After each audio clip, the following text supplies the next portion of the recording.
So, welcome back everybody. Today we're talking about the 5th round of the Supercross season in Tampa. Let's jump straight into the 250s with the first heat. Nate Thrasher had a great start, leading and getting the whole shot. But right behind him there was his teammate Jordan Smith and then Tom Vial in third. The track was really slippery and really tricky because it had been raining for the past week, and that was proving to be kind of a challenge for the riders. So as we can see in the first lap, we have Smith that after starting great and gaining the second position falls because he lost the front end after the big Supercross triple. We had then Colin Park, who had a great start but fell on the Dragon's back also because of that slippery track.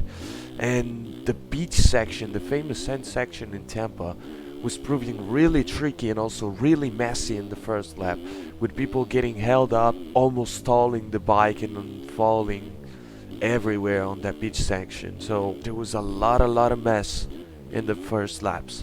Then at the end of the race, where everything kind of smoothened out, got pretty calm, Smith managed to get back and climb back the position he'd lost in the first lap, passing finally Vial for a second.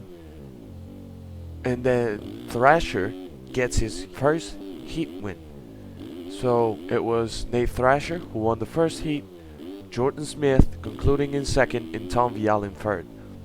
In the second heat though, we had Hayden Deegan getting his first whole shot over Jeremy Martin and Owen. Hunter Lawrence has a bad start. He was outside the top 9 and he was forced to move through the field if he wanted to get a good pick for the main event.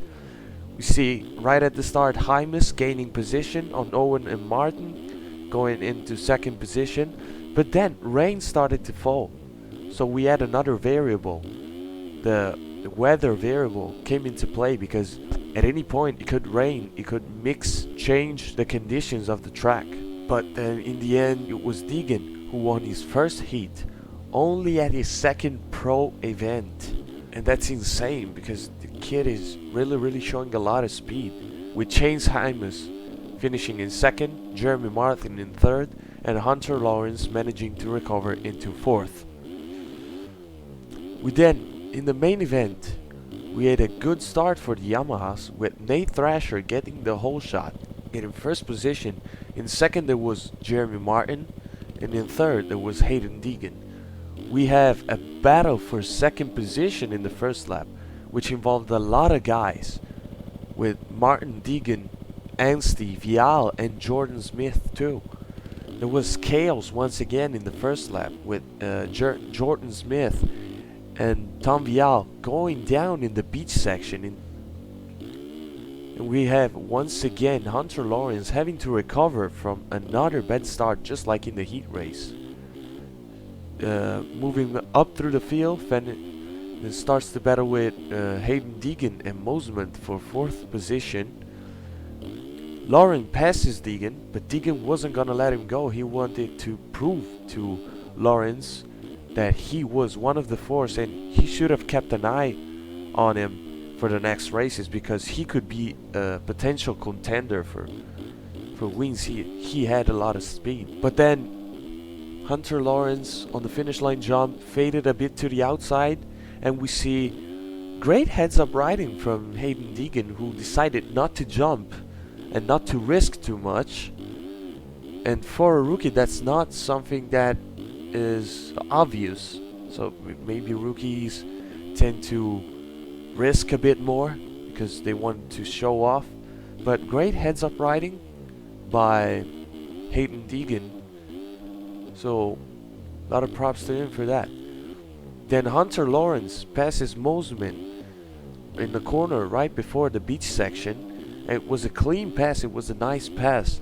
Unfortunately, Mosman fell because he lost balance trying to anticipate Lawrence's position. He couldn't control the bike, his front wheel tangled up with Lawrence's rear wheel, and he fell. With 8 minutes to go then, the rain started to fall again.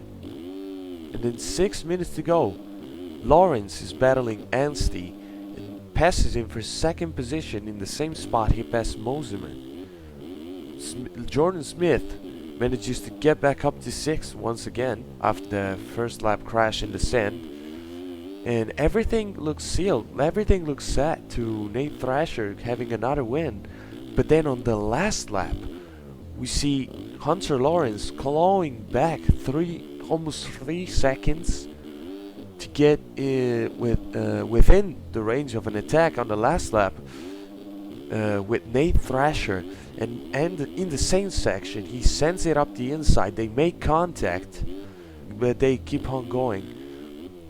And on the last turn, the last corner, Lawrence slides the bike on the inside, manages to square off and block Nate Thrasher's line to gain the first position and the win on the last corner. So that was an insane battle, and it was insanely good to watch. It was great, it was exciting. Moving on to the 450s now.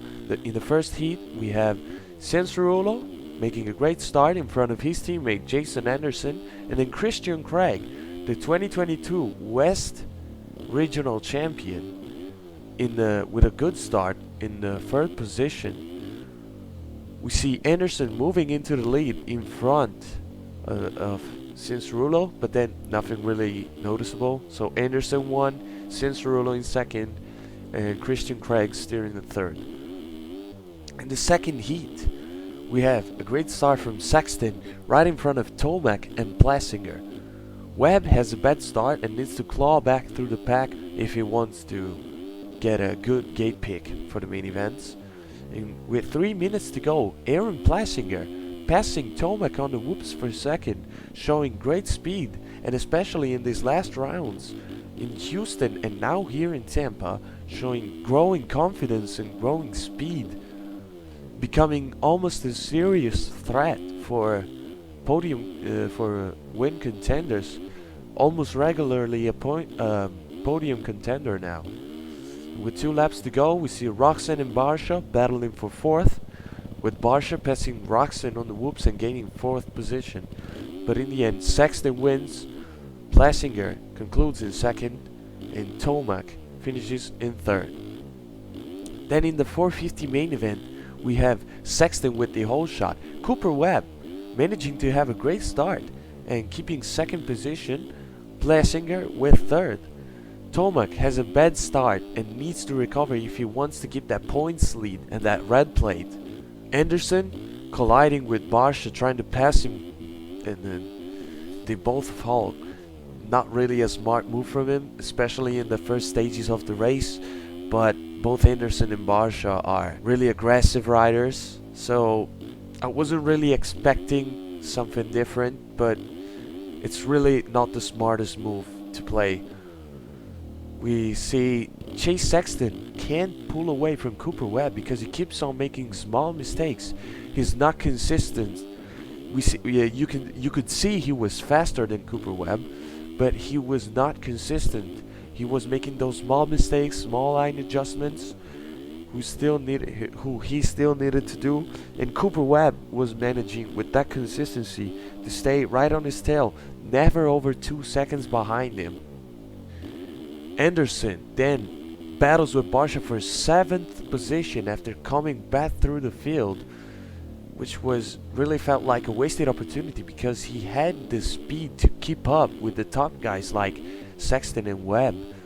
So it was really a shame to see him make that mistake earlier in the race, which compromised the rest of the race. Then we have 5 minutes to go, and this is where Cooper Webb normally comes out, the real Cooper Webb, the real strength of Cooper Webb.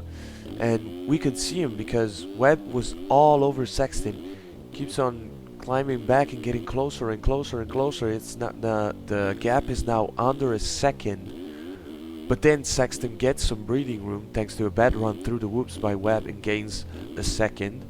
Webb makes another mistake in the whoops, but thankfully recovered and saved the bike, so he didn't fail, he didn't lose too much time, but gave more breathing room to Chase Sexton. And with 2 minutes to go, it looked like Sexton was going to win this main event.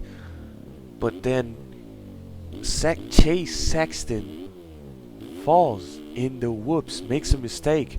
Front end washes out, he gets off balance and falls to the ground.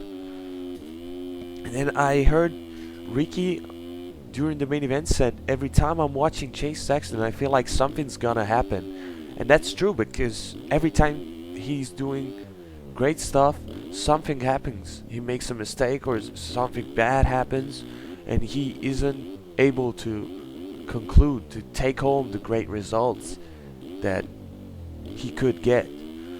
So in the end, Cooper Webb wins the first time since Salt Lake City 2021. So he broke his winless streak. So it was really it's really looking like Webb is coming to full form this year to take that championship with him. Sexton managing to finish in second and Plessinger in third. Tomac holding on to that points lead crucially because of that Sexton mistake, because if Sexton didn't fall in the whoops and won the main event, he would have got the red plate in the next round in Oakland. So as always, if you like the content, leave a like, subscribe if you want to support my channel, and maybe check out the other videos I did. I'll see you in the next video. Goodbye.